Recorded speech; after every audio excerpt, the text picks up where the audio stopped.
মধ্যপ্রাচ্যে সংঘাতকে কেন্দ্র করে নেতিবাচক প্রতিক্রিয়া দেখা গেছে দেশের পুঁজিবাজারে। সপ্তাহের প্রথম দিনেই লেনদেনের শুরুর সঙ্গে সঙ্গে সাধারণ বিনিয়োগকারীদের মধ্যে শেয়ার বিক্রির হিড়িক পড়ে, যার জেরে সব সূচকে বড় পতন দেখা দেয়।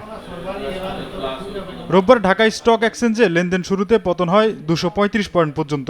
পরে কিছুটা ঘুরে দাঁড়াতে দেখা গেলেও পতন অব্যাহত থাকে। আমাদের যে লিস্টেড কোম্পানিগুলি তাদের সাথে খুব ডিরেক্টলি কোনো মিডল ইস্টার্ন কান্ট্রির বিজনেস আছে সেটা আমাদের জানা নেই।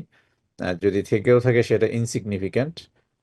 And the other issue is that we do not have investors from the middle eastern countries, এবং যদি থেকে থাকে that is also very insignificant. আমাদের প্যানিক হওয়ার মতো যেই কারণগুলি থাকা দরকার, আমি ব্যক্তিগতভাবে কোনোটারই কোনো অস্তিত্ব বা এক্সিস্টেন্স দেখতে পাচ্ছি না। তো আমরা আশা করব যে খুব শিগগিরই হয়তো কালকের মধ্যে আমরা এই সিচুয়েশন থেকে বেরিয়ে আসতে পারবো।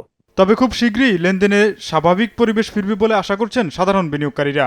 এটা নিয়ে আমার প্যানিকের কিছু নাই এখন। আর এই কারণে আমাদের সাথে ওরকম সম্পর্ক নাই বিধায় এটা থাকবে না, বেশি দিন ঘুরে যাবে ইনশাল্লাহ। দিনের লেনদেন শেষে দেখা যায় 30টি কোম্পানির শেয়ার দর বাড়লেও কমেছে 353টির এবং হাত বদল হয়েছে 6টি কোম্পানির শেয়ার দর, যার জেরে প্রধান সূচক ডিএসইএক্স এর পতন গিয়ে থামে 138 পয়েন্টে।